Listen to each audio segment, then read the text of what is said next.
बिस्मिल्लाहिर्रहमानिर्रहीम। स्टार्ट करते हैं इस चैप्टर के लास्ट पार्ट के साथ, जहाँ पे हमने development of various blood cells पढ़नी है। पहला आ जाता है रेड ब्लड सेल की डेवलपमेंट, जिसको एरिथ्रोपोइसिस कहते हैं। मैंने समराइज़ किया, इस पेज में मैं यही से पढ़ा दूँगी। पहला होता है कि डेवलपमेंट में कि colony forming unit granulocyte, erythrocyte, monocyte और मेगाकैरियोसाइट, ये एक मल्टीपोटेंट स्टेम सेल है। इससे बनता है हमारे पास एक यूनी इम्पोर्टेंट स्टेम सेल, जिनको हम कहते हैं कॉलोनी फॉर्मिंग यूनिट एरिथ्रोसाइट। अब इनसे आगे जो होती हैं कुछ स्टेजेस, ये कुछ स्टेजेस के थ्रू पास होता है ताकि लास्ट में हमारे पास मेच्योर एरिथ्रोसाइट बन जाए। कॉलोनी फॉर्मिंग यूनिट एरिथ्रोसाइट जो होती है, इनकी माइटोटिक डिवीजन होती है तो बनता है प्रो एरिथ्रोब्लास्ट, जो कि लार्ज सेल्स होते हैं 15 to 20 माइक्रोमीटर डायमीटर में। इनका जो साइटोप्लाज्म होता है वो बेसोफिलिक स्टेन्ड होता है बिकॉज ऑफ राइबोसोम्स। इसमें एचबी की कंसनट्रेशन इंतहाई कम होती है, जो कि डिटेक्ट नहीं हो सकती। एचबी का स्टेन होता है एसिडोफिलिक, पिंकिश अपीयरेंस होती है।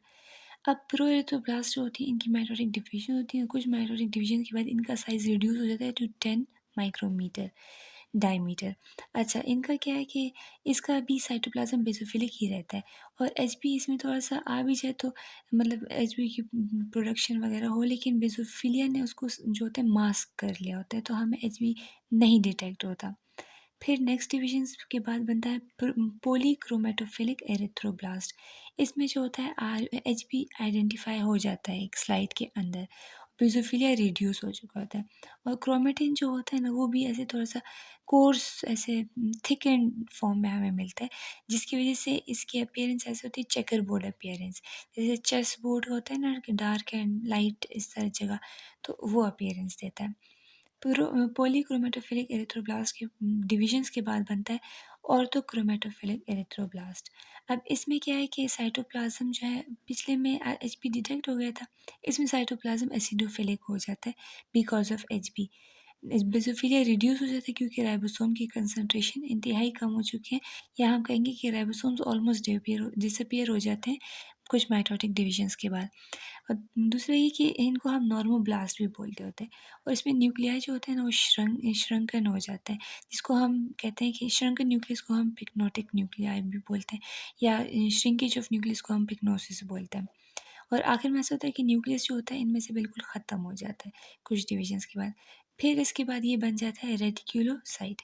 रेटिक्यूलोसाइट जो है, ये इमेच्योर एरिथ्रोसाइट्स हैं, और ये जो होते हैं ब्लड में प्रेजेंट होते हैं 0.5 to 2% इनकी कंसंट्रेशन होती है। इसमें जो होता है थोड़ा सा बेसोफिलिक स्टेन आता है इनके साइटोप्लाज्म में। आप ये गाइडेंस से पढ़ लो तो वहाँ पे आपको अच्छा समझ आएगा विद पिक्चर्स।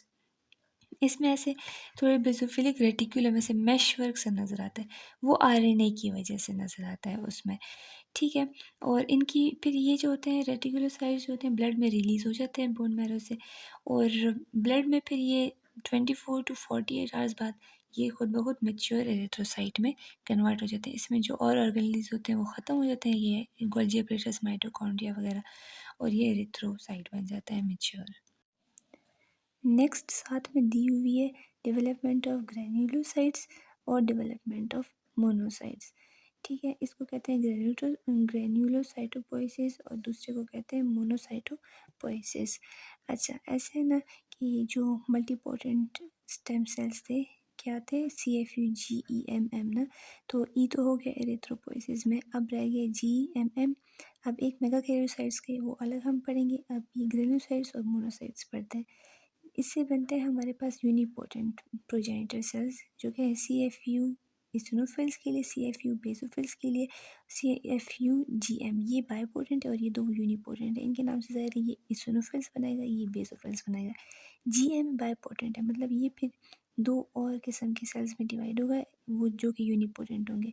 एक CFUG फॉर न्यूट्रोफिल्स एंड एक होगा CFUM फॉर मोनोसाइट्स। ये फिर ये जो है वो यूनिपोटेंट स्टेम सेल्स है। अच्छा, अब ये जो हमारे पास कॉलोनी फॉर्मिंग यूनिट्स आ गए ग्रेनुलोसाइट्स के, इनसे बनते हैं माइलोब्लास्ट। माइलोब्लास्ट क्या है कि इनका 12 to 15 माइक्रोमीटर डायमीटर होता है, इनका स्फेरिकल न्यूक्लियस होता है। ये बनाते हैं फिर प्रोमाइलोसाइट्स।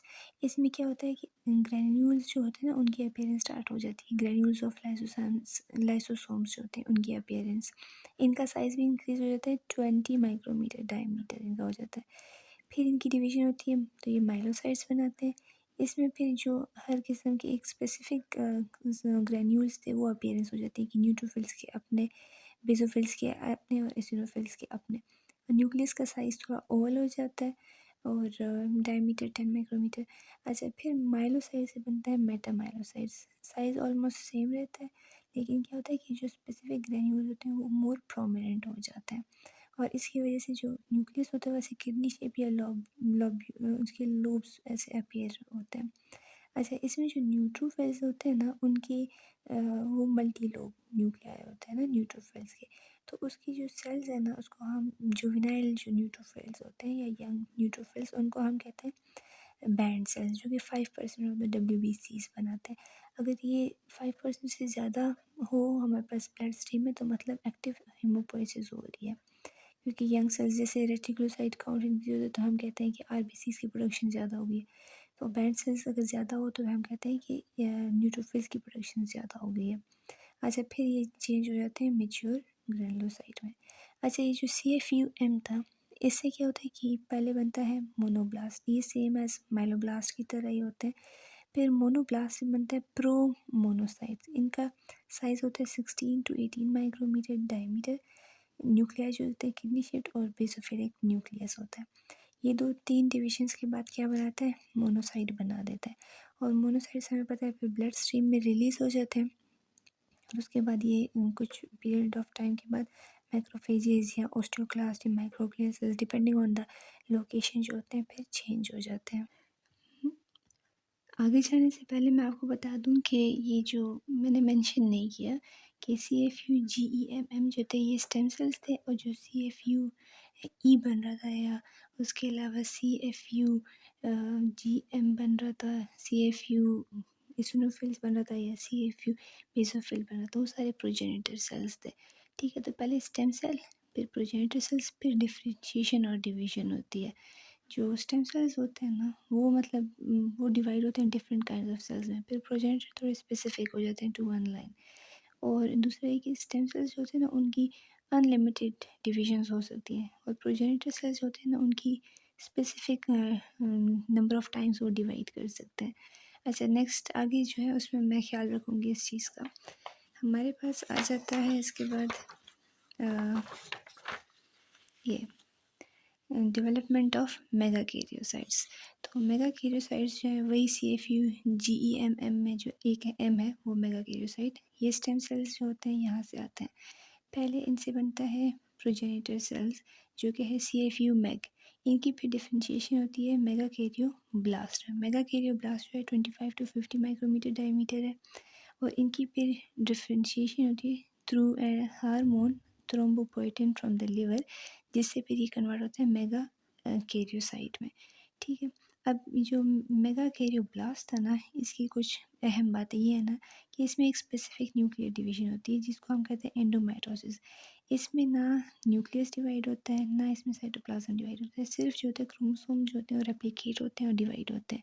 तो ये पॉलीप्लॉइड सेल बन जाता है जिसमें 64N जो होता है वो नंबर भी आ सकता है। ठीक है, और इस वजह से इसका नाम मेगा कैरियो रखा हुआ है। ठीक है, क्योंकि ये पॉलीप्लॉइड है।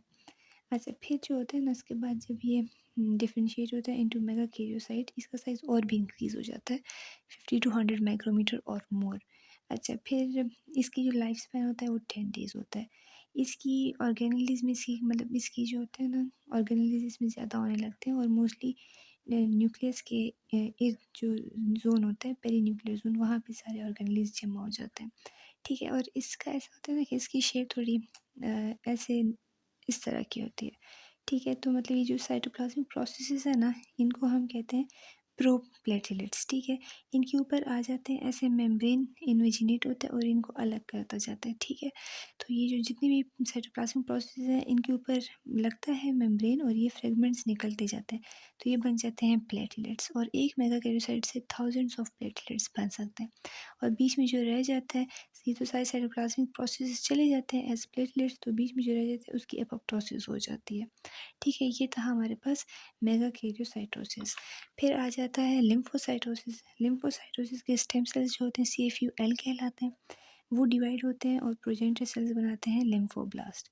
अब लिम्फोसाइट्स की डिफरेंशिएशन और डिवीज़न होती है, बनाते हैं प्रोलिम्फोसाइट्स। अच्छा, इनके ऊपर प्रोलिम्फोसाइट्स के ऊपर कोई भी सरफेस मार्कर नहीं होता। क्या होता है कि फिर बोन मैरो में ये होते हैं, ये कुछ बोन मैरो में रह के बी सेल्स बना लेते हैं, और कुछ जो होते हैं वो गाल्ट जो है हमारे पास, गट एसोसिएटेड लिम्फोइड टिश्यू या वो स्प्लीन या लिम्फ नोड्स में चले जाते हैं, वो भी बी सेल्स बना लेते हैं। ठीक है, और कुछ जो होते हैं ना वो फीटल लाइफ में या अर्ली पोस्ट नेटल लाइफ में थाइमस में चले जाते हैं।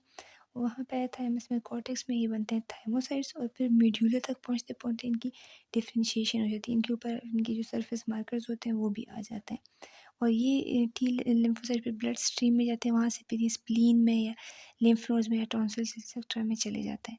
तो ये बात याद रखने की है कि जो बी सेल्स होते हैं ना वो बोन मैरो में भी बन सकते हैं, और ये जो और लिम्फ नोड्स वगैरह हैं लिम्फोइड टिश्यूज है वहाँ पे भी बन सकते हैं, लेकिन टी सेल्स जो होते हैं स्पेसिफिकली थाइमस में डिफ्रेंशिएट होते हैं। ठीक है, अच्छा ये हमारे पास हो गया लिम्फोसाइटोसिस, मैंने लिखा नहीं लेकिन चलो ये लिम्फोसाइटोसिस है।